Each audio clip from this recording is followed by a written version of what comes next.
जयपुर त्रिमूर्ति पाठागार 42तम प्रतिष्ठा उत्सव पालित। जयपुर सहर नुआसाही पार्क लाइन रे थिबा त्रिमूर्ति पाठागार 1982 और 1983 मसीह प्रतिष्ठा होइथिला। आज पाठागार पुनरावृत्ति उद्घाटन और 42तम प्रतिष्ठा उत्सव पालन अवसर रे मुख्य अतिथि पूर्वतन मंत्री श्रीजुक्त रवि नारायण नंद एवं डॉक्टर इंदिरा नंद द्वारा त्रिमूर्ति पाठागार पूर्ण प्रतिष्ठा करागला। उक्त उत्सव रे जयपुर सहर बहु परिमाण रे महिला और पुरुष उपस्थित होई जगतजननी मंदिर ठारो एक विशाल पदयात्रा नाच गीत माध्यम रे श्री रवि नंद एवं इंदिरा नंद को स्वागत करी पाठागार पर्यंत पछटे आनिथिले। एथिरे 300 रु ऊर्ध्व महिलांको सह भीड़ देखिबाकू मिलिथिला। नवीन सरकार त्रिमूर्ति पाठागार पई 5 लाख टंकार सहायता घोषणा करिसंती। एही अवसर रे डॉक्टर इंदिरा नंद उपस्थित महिला मानकू उत्साहित करथिबा बेले श्री रवि नारायण नंद तांकर स्वल्प भाषण रे कहिथिले पाठागार से जने पुराना सदस्य एही पाठागार से अभिनय करथिले। बहु वर्ष पर पाठागार आसी निजको धन्य अनुभव करुछंती। जो चिंताधारा करछंती ताको अंगनवाड़ी को पठेकी ताको स्वास्थ्य रक्षा करके ताको आगामी दिन किपरि भविष्य निर्माण करिवे सेति पई ता स्कूल में मते सब व्यवस्था कर दैछथि। आज आपण माने समस्त देखुछंती जो ओडिया स्कूल को पिला पाठ पढिबा को जाउची से कोनोसी इंग्लिश मीडियम स्कूल दर कम मध्य नाही।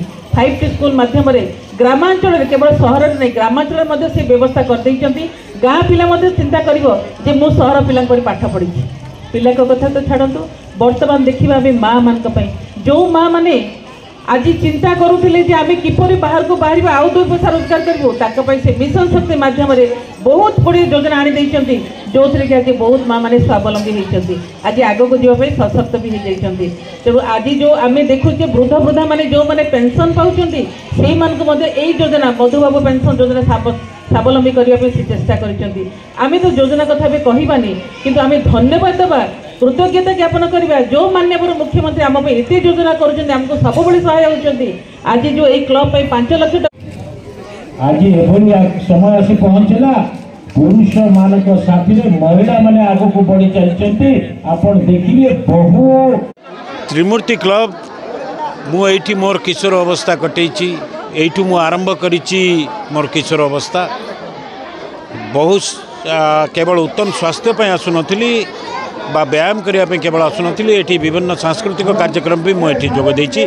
त्रिमूर्ति क्लब सहित मोर संपर्क 40-45 वर्षर संपर्क एवं एठिकार ई संपर्क भितर त्रिमूर्ति क्लबर जने सदस्य भाव में जहाँ मोर कर्तव्य थिला से कार्य करिची।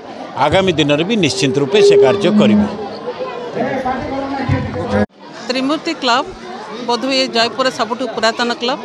एक क्लब 42 वर्ष तले जो कार्यक्रम थिला कालक्रमे बंद हो जाता पुनरुद्धार करने जो प्रयास चली युवगोष्ठी कर समस्त को धन्यवाद दूची। आज जो उद्घाटन उत्सव होता से अधिकांश माँ मैंने आसी जोग देइछंती। सेथिपई आगामी दिन में माँ मान किसी करने मुझे निश्चित भाव पदक्षेप नेबी आम माननीय मुख्यमंत्री को जनइबी और यही क्लब माध्यम से किपरि उपकृत हो पारे ताकू ध्यान देवे।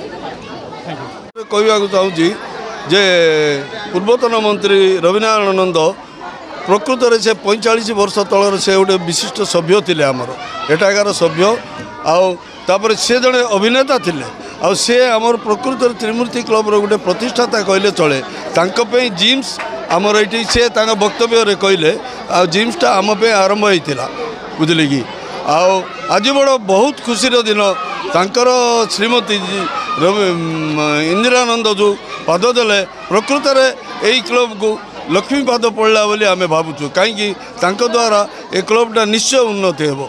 आउ रविनारायण नंदर जो अवदान आम पाखे किसी भाषा नहीं कहवाक से जहाँ वक्तव्य कहीदे सेटा ही ये से आज आम बहुत बहुत बहुत खुशी आए माँ भौणी मैंने बहुत खुशी हेले ये